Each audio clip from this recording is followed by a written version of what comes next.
We were recently asked to attend and film an introduction to Working Horses, an event hosted by the BHS Scotland. Taking place in Crieff, the event was well attended and a masterclass to working horses. Here's how the day went.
This is Alan Thompson from Tullochville Farm up at Aberfeldy, Cosherville actually, Aberfeldy.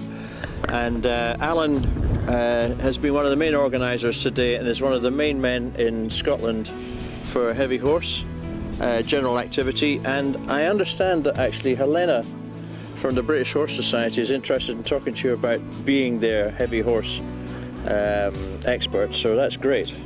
Sure. Yeah. So anyway, how do you feel it went today? I think it went well. The weather played an important part, of course, because it hasn't been very kind the past 2 weeks, but today it's been grand. We had a nice crowd there and they were all genuinely interested in the horses working and wanted to know about certain things, how you did this and how you come by that. And also a few of them are interested in like market garden sort of stuff to get a horse. What type of horse would be best suited? Now it doesn't need to be a big horse like we have. A smaller Highland Garden, as we call it, would be ideal for the job. And there is equipment available. I mean, there's lots of collectors got stuff, would willingly give it to somebody like that knowing it was going to be used, provided it's not going to wait to be used as scrap. So there is still enough interest, which is good. And the heavy horses have made a slight comeback, which pleases me no end, because during the 60s, 70s, 80s, they almost disappeared. because guys were getting no market for their foals, the breeders. There was nobody wanted them, and therefore there was no market, and they were stopping the breeding. And then suddenly it's come to life again, which is good. The only sad thing I have about the breeding the Clydesdales, they all want them so big nowadays. You know, they've got to be tall, 18, 19 hands, whereas the working horses we had, Clydesdales, 16 hands was a big horse, and up to 17 hands, exceptional horse. But now you're talking about 18, 19 hands, that's a big horse. But they're breeding for showing. Very few of them, of course, have found market for them as working horses. They're selling them as showing horses. And that's good too, that the people have got the interest to take them to shows and one thing and another. What is disappearing is a horse and show harness, like fortunately we had one today. Beautiful outfit. And that takes a lot of work and time preparing that for a show, but it's lovely to see. And Dick Dargy, who showed that there today, he's brought a show to life in Perth where the horse and harness was disappearing. And he got someone to put up funds to attract horses this year, and I think we had about 17 there this year in harness, which was a great sight. It truly is a great sight to see. But the work inside of it, that slowly has disappeared, other than I've got a few friends in Fife who are keeping the thing alive, who are doing various things, and one of them, although he's getting older like myself, started going to ploughing matches again this year, which is great to keep that going, something which I enjoy myself. And we've had our share of wins and a share of defeats. You can go full confidence on a particular day, but things can go wrong with the horses or your plough or the ground. You can always blame something else other than yourself, of course. But I enjoy it, and I have met a lot of great friends through it all. And over my lifetime, I've seen a lot of different horses and come through the time when sadly they disappeared off farms. But that it's nice to see them come back in different ways now, and they'll be around for a long time to come. And I think and hope a lot of people never saw it. There's only older guys like myself that saw it through the two wars, that a lot of our horses were taken away to the battlefields, never came back. But the ones that were left, they kept farming alive. We didn't have tractors then in 2 world wars. It was well into the Second World War before we had the first tractors come in, the old Forsen. But they would never have shifted the horses from farms because they didn't have the power lift like your modern wee Fergie had when it came in. It had the power lift. You could get into corners with it. You couldn't get with a pair of horses, and that took over the farming side of things. But then in the cities, a lot of our horses were used in the cities too in work. See, Clydesdales were all bred in farms at one time, trained to work at 3-year-old. By the time they're 6-year-old, they were classed as a mature horse. They were then in demand by the cities as a working horse. The cities and the factories, foundries, shipyards, the railways, they all had big horses pulling 4-wheel wagons, loads to and from their work. And it was a real hive of activity. And I can just remember all that, which was a great sight to behold. But what we must remember, there was all the van horses too. Every tradesman had a van horse to get about his business. And even our vets and doctors had a pony and trap to get out the countryside to their patients, you know. And it was a real hive of activity with the horses. But Second World War, end of that, when our wee grey Fergie came in, boy, they disappeared. And that was a sad time. Sad time for me, because I saw the most beautiful animals that I'd have loved to have had on our wee farm at Scone, outside Perth. But we all know where they were going, and they weren't going to a rest home. They were going to be slaughtered. It was sad, but it was just the way things were. We had got modernised, but now, when you see the size of tractors that are on farms at the present day, you wonder, how did that wee Fergie manage? But it did. It ousted the horses, which did farming for hundreds of years, did the farming work.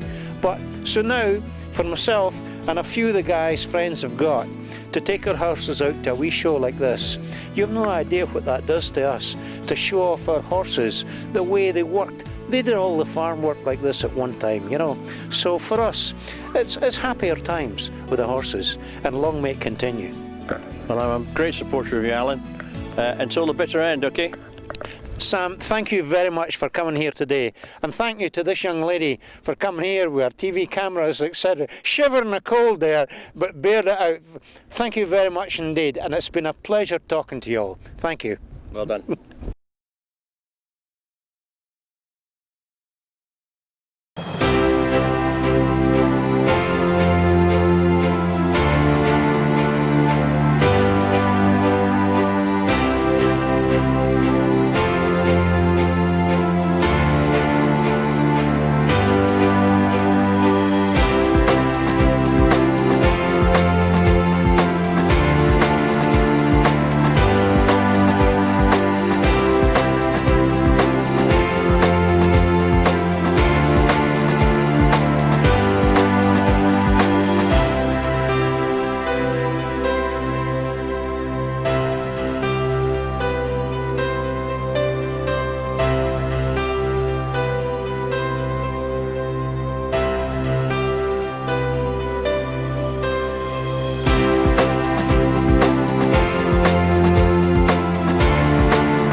Thank you very much for having this. Can you tell us the history of this actual, like the gathering today? Who said what to who, and how did you get so many? Basically, it was my idea because we run the British Horse Society as an educational and welfare organisation, and we take a lot of different queries every day from horse people, and some of them are unusual, and we were getting a few phone calls in the spring about people wanting to work their land with horses, and a lady actually phoned up and asked me could I help her plough her garden with a horse, and I thought, you know, the BHS is powerful beyond measure, but some things we can't do. So I spoke to my friend who is a man that likes ploughing, and he put me in touch with Alan Thompson, and I went up to see Alan at Tullochvale and I asked him the feasibility of us putting on a day like this called an introduction to working with horses, and that's how it started. The British Horse Society being all powerful, you had lots of, you could network that straight away and get as many people as you could. We're able to let people know. People can look on our website, and we're quite well known. We've got over 5,000 members in Scotland, so we're able to get that out to people. We worked hard in the publicity all summer as well, and we had posters at the likes of Blair Horse Trials, and I think maybe even at the Highland Show. Actually, I think we had it arranged that early. But the thing that made it actually grow was when interest grew from the smallholders, and that's what made me write a press release which said that this is a working horse revival, because the revived interest in working horses that I've been receiving on email, on phone, and also today with just general enthusiasm makes me absolutely certain in my head that there is a real will among people to revive this sort of slower pace of life where you can actually work your land with horses which have less impact, and it's environmentally friendly, and you're not burning fossil fuels, and the horses are nice, and you know, there's a whole lot of things in that mix that makes me absolutely certain in my head that this is just the start of a revival of working horses. Yeah, I agree. You're talking about the slower pace and stuff like that, and how that works with horses. You know, you got a couple of ploughing horses out there which have done 6 furrows in the course of the afternoon, and you're changing the settings all the time and stuff like that as you go back and forth, and it suits not having a problem with that sort of pace. You know, if you're a farmer, you're running on diesel and stuff like that, and you want to get it done as fast as possible. So that's great. We in the British Horse Society always say that the horse is the most environmental form of transport, the most sustainable form of transport, because horses are organic and they don't form waste. So when a horse dies, it decomposes like any other animal. So I really feel that there's something to do with sustainability, greenness, saving the planet, going back in time, slower pace of life, and all that tied up in this. We've had so much interest today that we've definitely decided that working closer with the ploughmen and some of the contacts we've made today, we will hold a repeat event next year which will be bigger. We'll also promote some of the events that the ploughmen have themselves. For instance, Mr Skinner up at Strathhorn, he has an open day at the end of May, so I feel that comes halfway between this event and the one we're going to hold a year hence. So we will hold a bigger event next year, and the things that we need to cover that we've not covered is working with smaller horses. It is where to get smaller harnesses. We need to get, I think, maybe more experts and have a longer day, and maybe have some element of conference style presentations as well as practical and that sort of thing. I mean, that's sort of how the BHS promulgates our educational role, because we exist to improve the lives of Scotland's horses. Fair enough. Also workshops showing younger people how to make up harness.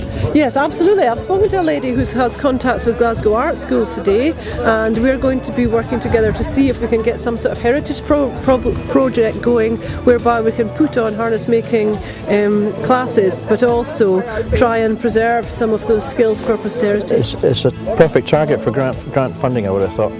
I absolutely think it is, and that's another one of the things about the BHS. Being a community, a voluntary group, we are able to apply for funding because we're not a government organisation, and that gives us the ability to come in as a partner with other bigger organisations and actually make this sort of thing go. Brilliant. Well, there you go. I think that's it really for now. Thank you very much yourself. Well, thank you for helping, and everybody that brought the horses. They really have been magnificent. Great. Thank you. Thank you, Helena.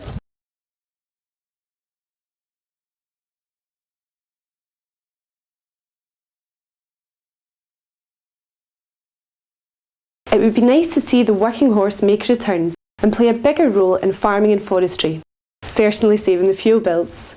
I hope you enjoyed an introduction to working horses and hope to see you at the next BHS Scotland event.